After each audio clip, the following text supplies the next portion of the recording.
So how long are you at risk of re-tearing a muscle after you've torn it beforehand?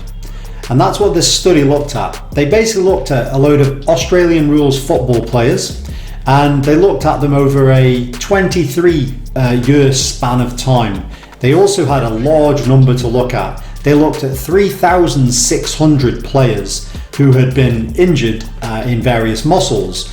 The muscles they were looking at was hamstring strains, quad strains, calf strains, and groin strains, which covers most muscles that you can injure in your lower limb.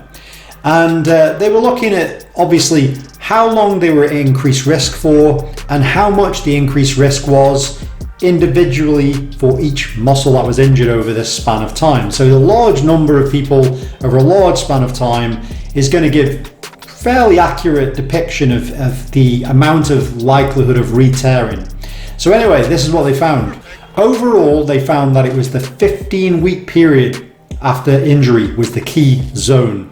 So effectively, we know that you can recover within a matter of a few weeks with regards to most muscle strains. They heal very quickly.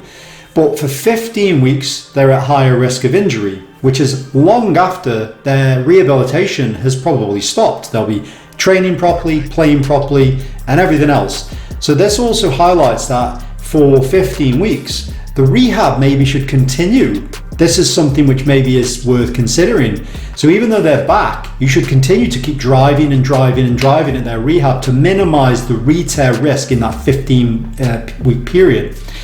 Now, what was the likelihood per muscle? So for hamstring, there was a 9% increased risk of re-tear in that 15-week period, which went down after that. For the quadriceps, it was 5% increased chance. For the calf, it was 2% increased chance. And for the groin, it was 6% increased chance. So it does show there is a difference between each one. Obviously, the hamstring being the most prone in this particular sport. It would differ obviously in other sports.